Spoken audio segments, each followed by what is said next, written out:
Feliz sábado, apreciados hermanos de las Islas Baleares.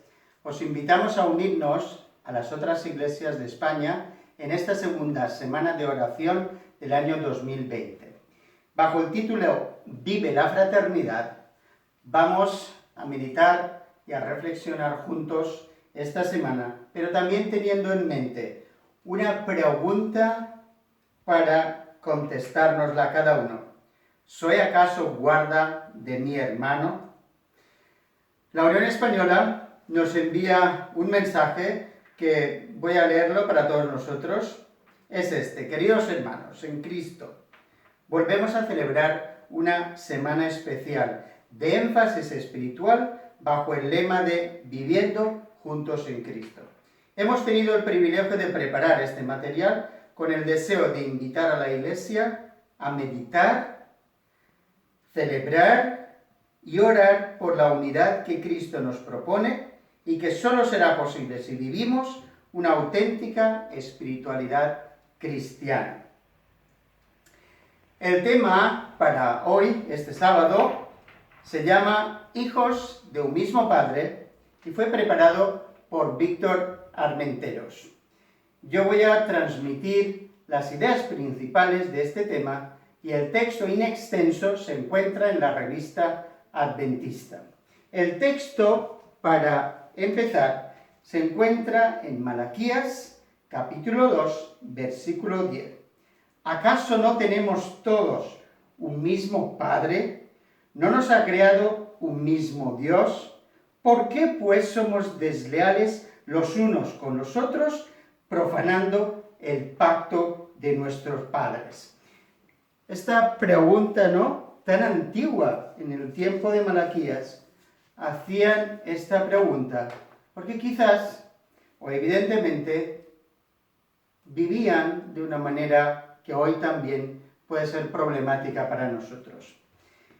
El autor parte desde la imagen del Padre reconocido en la parábola del Hijo Pródigo como el personaje principal por aquellos que miran en profundidad ese texto.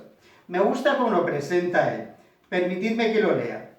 Cada mañana, dice, con el mismo alba, se levantaba y se dirigía hasta el sendero que conducía al mundo exterior, a los escenarios fuera de casa.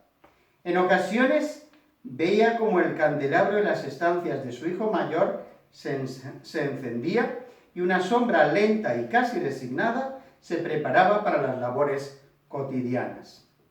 Hacía tiempo que no sabía de él, de su hijo, del pequeño. Les había dejado sin contemplaciones, sin recabar que el corazón de un padre se resiente con la distancia de los suyos, de los que aman. Y así, cada mañana, con la esperanza en el corazón, salía al sendero que conducía al exterior, fuera de casa. La mayoría piensa que esta parábola se debe llamar el hijo pródigo, pero se equivocan. El hijo menor no es el protagonista del relato, es un simple actante secundario. El protagonista es el padre, quien espera, quien abraza, quien hace la fiesta e incluso quien equilibra las reacciones entre sus hijos. Es el Padre, es un Padre que ama.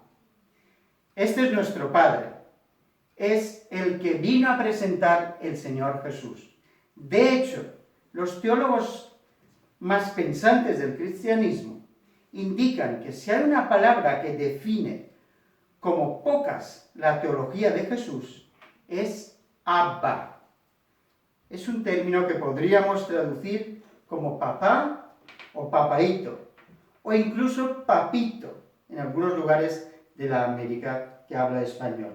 Expresa la intimidad de un vínculo desde lo familiar. En los textos utilizados por el Señor Jesús, se encuentra una relación familiar que se presenta en el caso de Cristo, en nuestro caso, en singular, en plural, y vamos a leer esos textos. Mateo 7:21. No todo el que me dice Señor, Señor, entrará en el reino de los cielos, sino el que hace la voluntad de mi Padre que está en los cielos. Cristo identifica a Dios como su Padre. Se dirige a Él como mi Padre. Mateo 6:6. Mas tú, cuando ores, entra en tu aposento y cerrada la puerta, ora a tu Padre. Eso se le decía a Cristo a los que lo estaban escuchando, que está en secreto y tu Padre, nuevamente, que ve en lo secreto, te recompensará en público. En plural, Mateo 5:16. Así alumbre vuestra luz delante de los hombres, para que vean vuestras buenas obras y glorifiquen a vuestro Padre que está en los cielos. También tenemos la oración Padre Nuestro. Estamos viendo esta relación familiar en donde el Señor Jesús se sitúa, si queréis, en el centro. Dios es su Padre, pero también es nuestro Padre, a través de Él. Abba es el símbolo de la relación íntima, de vínculo de sangre, la de Cristo, de respeto y de oportunidades, que no hay mayor espacio de perdón que el de la familia. El punto segundo de este tema se va al asunto del ADN. El ADN es lo que da la identidad de una persona, pero es un ADN muy especial por creación. Y el apóstol Pablo tuvo la oportunidad de presentar en Atenas, en el Areópago, presentar su concepto sobre Dios, que él consideraba que era el Dios desconocido de los griegos. Así que él contextualizó el mensaje, citó de varios autores griegos, y tenemos esto registrado en Hechos 17:28. Porque en Él, en Dios, vivimos y somos. También nos movemos, como algunos de vuestros propios poetas también han dicho, porque linaje suyo somos. Me gusta como lo describe el autor, porque dice que este ADN es un ADN que proviene de la creación. Fijaos, compartimos el ADN de los que son semejantes a Dios, de acuerdo con Génesis 1:26 y Génesis 5:1, de los que poseen las características de lo divino. No somos divinos, sino humanos, pero nos parecemos mucho a Él. Me gusta mucho como Víctor nos presenta el concepto de nuestra realidad partiendo desde el ADN, diciendo que es posible que aquellas características divinas que Dios puso en nosotros puede que estén apagadas. Pero hay una buena noticia. Dice, quizás alguno haya bloqueado alguna de estas características, las buenas. El amor, la generosidad, la empatía, el compromiso, la solidaridad. Pero están ahí, esperando que el Espíritu las active. Eso es extraordinario. Esto refleja el potencial que hay en cada uno de nosotros y refleja la realidad del cambio que se puede producir bajo la influencia del Espíritu Santo. El apóstol Pablo dijo a los atenienses que todos somos hijos de Dios porque es así. Todos tenemos en nuestro ADN el origen de nuestro Creador. Me gusta cómo sigue el texto. Todos tenemos el mismo color bajo la piel. 1 Corintios 12:13. Todos tenemos el mismo corazón bajo la cultura. Romanos 2:11. Todos tenemos las mismas oportunidades de salvación ante el pecado. Pocos comprendieron aquel día el mensaje. Si hubiesen esperado un poquito más, hubiesen entendido que no solamente éramos linaje de Dios, sino que Cristo nos había mostrado al Padre. Hechos 17, 29 refleja, yo creo que el valor que el apóstol Pablo tuvo en ese momento, y nosotros lo tenemos que tener ahora, para decir junto con somos linajes de Dios, esto que ha quedado escrito en el versículo 30. Pero Dios, habiendo pasado por alto los tiempos de esta ignorancia, ahora más que nunca, diría yo, manda a que todos los hombres en todo lugar que se arrepienten, a todos los hombres en todo lugar. Una frase fantástica. Jesús no escribió poemas sobre el Padre, sino que vivió una vida de poesía en el Padre. Esto es realmente fantástico. Así vivió el Señor Jesús, mostrándonos al Padre. El tercer punto del tema habla de la hermandad. Víctor nos dice que descubrió una cita que a él le impactó mucho. De hecho, la acompañaba en su despacho. Es una cita de Ellen White de Consejos para la Iglesia, página 521. Aun cuando algunos sean categóricamente franceses y otros decididamente alemanes y otros profundamente norteamericanos, todos llegarán a ser categóricamente semejantes a Cristo. Fantástico. Permítanme que haga una aplicación de esto a nuestras iglesias. Nuestras iglesias tienen decenas de nacionalidades. ¡Cuán fantástico sería que quedara menos de la nacionalidad y creciera esa imagen a semejanza de Cristo! Este es el objetivo, esta es la dirección. Hacia ahí tenemos que movernos, siempre con la ayuda de Dios. Sigue reflexionando el autor, diciendo: no somos cristianos españoles, o rumanos, o latinoamericanos, o ucranianos, o brasileños. Somos cristianos. Y aquí tendríamos que decir todos: amén. Amén, así es. Somos cristianos. Llamarnos hermanos es superar prejuicios que nos limitan y nos empequeñecen. En Cristo somos hermanos, hermanos de verdad, no de boquilla o de bocaza, en el caso de algunos. ¿Cómo saber qué tipo de hermanos somos? La Biblia nos lo deja claro. 1 Corintios 1:10. Os ruego pues, hermanos, por el nombre de nuestro Señor Jesucristo, que habléis todos una misma cosa, que no haya entre vosotros divisiones, sino que estéis perfectamente unidos en una misma mente y en un mismo parecer. Me pregunto por qué habrá escrito el apóstol Pablo esto. Pues habrá escrito esto seguramente porque los corintios, de hecho la iglesia de Corinto es donde habían más problemas, se parece mucho a nuestras iglesias de hoy. Pero este mensaje es tan bueno para nosotros hoy como para ellos.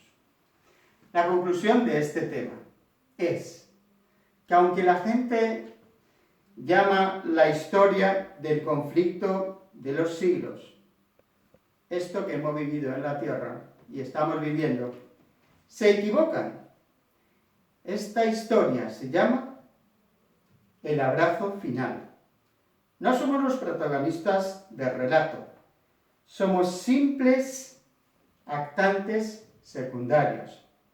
El protagonista es el Padre que corre a nuestro encuentro, el Padre que abraza, el Padre que viste, el Padre que hace incluso la fiesta, el Padre que nos lo da todo.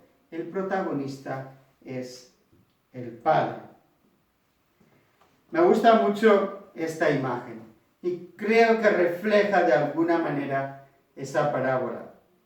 Ese Padre que cada día espera que su hijo vuelva a casa, que reconozca que la casa de su Padre es el lugar donde mejor puede estar, pero que sobre todo reconozca cómo es su Padre.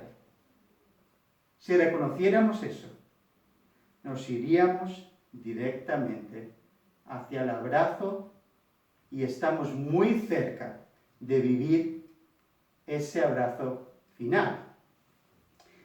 Permitidme leer un texto sobre este Padre. ¿Qué es lo que le gusta a Él? ¿Qué es lo que Él desearía? Vamos a buscar en Juan capítulo 6, los versículos 38 y 39. Aquí se encuentra registrada, en palabras del Señor Jesús, la voluntad del Padre. Y la voluntad del Padre que me envió es que no pierda yo nada de todo lo que Él me da, sino que lo resucite en el día final. Y esta es la voluntad del que me ha enviado, que todo aquel que vea al Hijo y cree en Él tenga vida eterna. Y yo, decía el Señor Jesús, lo resucitaré en el día final. Este es Dios. Este es nuestro Padre celestial. Esta es la voluntad de nuestro Padre. Y todos somos hijos de este Padre. Es un Dios extraordinario. Su ADN está en nosotros. El Señor Jesús. Me gusta una declaración del Víctor sobre el Señor Jesús. Él dice que Cristo nos hermana, nos hace hermanos, independientemente quienes seamos, independientemente de nuestras historias, independientemente de colores, independientemente de nacionalidades, independientemente de cualquier cosa. En Cristo, si estamos en Cristo, Él nos hermana. Me encanta esta declaración. Pero ¿qué significa ser hermanos? Ser hermanos en Cristo significa ser verdaderos cristianos, parecernos a nuestro Señor Jesús. Quizás podamos pensar en un cambio de paradigma, teniendo en cuenta cómo es nuestro Padre, qué es lo que nos ofrece y cuál es el sentido de la vida. El autor plantea una ilustración de los escritos rabínicos. Simón Mogilevsky narra el siguiente relato. Rabí Moshe Leib de Sassó volvió de un largo viaje y al entrar en su casa lo esperaban sus hijos, el más pequeño sobre todo. Papá, ¿qué es lo que nos has traído? El padre no había traído nada. Padre, ¿qué es lo que nos has traído? No puedes volver de un viaje tan largo con las manos vacías. Resulta que el padre, escuchando en el tiempo que les estaba diciendo eso, sus hijos, se desmayó, se cayó al suelo. La madre lo estuvo atendiendo y cuando se despertó, le dijo, no es para tanto que te desmayes, porque no has podido contentar a tus hijos con algo. Pero el rabino, muy sabio, contestó que no se había desmayado por eso, sino que cuando los hijos le preguntaron ¿Qué es lo que había traído en sus manos después de aquel largo viaje? Pensó en qué es lo que él podrá llevar al cielo cuando vaya delante de Dios y le pregunte, después de este largo viaje de la vida, ¿qué es lo que has llevado? Un cambio de paradigma. ¿Cómo es nuestro Dios? Nuestro Padre. Él se nos acerca cada día con las manos llenas de bendiciones. ¿Cómo nos acercamos nosotros a Él? ¿Qué lleva en nuestras manos? ¿Tradiciones, formalismos o cariño y apego? Es tiempo de reflexionar sobre nuestra relación con nuestro Padre y actuar más como sus hijos. Este rabino, desde el formato de su familia, se fue con la mente a las cosas celestiales.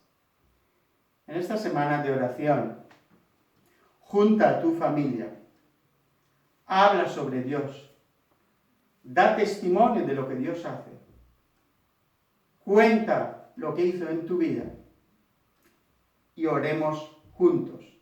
Oremos juntos porque nuestro Padre quizás se ha quedado todavía en un formato no tan claro para nosotros. Pero el Señor Jesús es la viva imagen de nuestro Padre. Si nos fijamos en Él, veremos al Padre. ¿Qué es lo que podemos poner en nuestra oración? Primero, agradecimiento. Agradezcamos porque tenemos un Padre que en su profundo amor nos hermana. Y como petición, pues pidamos que la hermandad, con todos los miembros de nuestra Iglesia, nos lleve a la unidad en fe y la misión.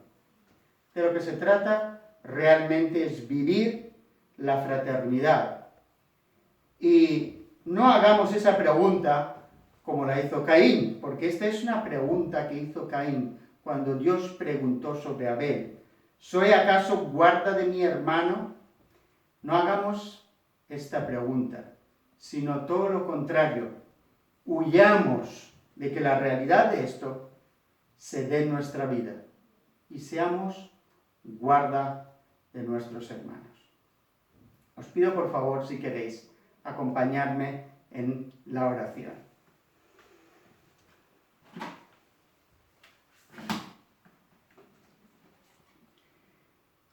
Padre nuestro que estás en los cielos, muchas gracias primeramente porque te has hecho visible en nuestro mundo mediante el Señor Jesucristo.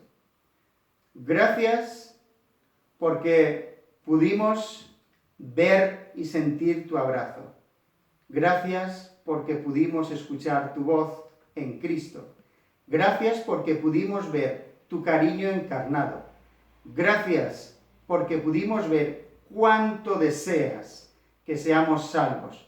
Gracias porque nos esperas con los brazos abiertos en tu casa. Gracias, Señor, también porque estás acortando los tiempos. Sabemos que no dentro de mucho nos vas a recibir en tu casa. Gracias por ser un Padre tan bueno. Gracias por ser perdonador. Gracias por recibirnos a todos. Y gracias por el Señor Jesús, que nos hermana. Te pido, por favor, que en las iglesias de las Islas Baleares obres por tu Espíritu y aquellas funciones del ADN espiritual se activen, que podamos vernos y actuar como verdaderos hermanos, que podamos sentir unos por los otros, que nos unamos en oración pidiendo por todos aquellos que sufren. Señor, tú dijiste que escuches las oraciones, por eso te pedimos que visites con tu poder a todos aquellos que están enfermos en las iglesias ahora. Gracias por todos aquellos que se recuperaron. Y gracias por la protección que tuvimos en nuestras iglesias. Señor, ayúdanos a entender que tu voluntad es que la gente se salve. Ayúdanos a entender lo que significa ser verdaderos cristianos y verdaderos discípulos de Cristo.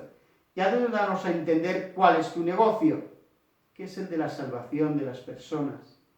Ayúdanos, Señor, a cumplir con la misión que nos diste para que podamos ir a casa. Sabemos que tú eres un Padre amoroso y que también quieres que tus hijos sean muchos. Por eso pido que tu Espíritu Santo nos ayude, nos asista y derrame los dones especiales para que tu obra se haga en las iglesias de estas islas. Y desde aquí, Señor, tú puedas llevarte un pueblo, una gente que te ame y que espere a tu Hijo en su venida.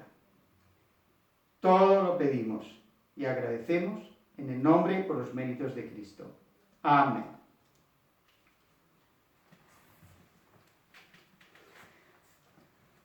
El Señor os bendiga grandemente y esta semana, cada día, unámonos en oración junto con las iglesias de España. Amén.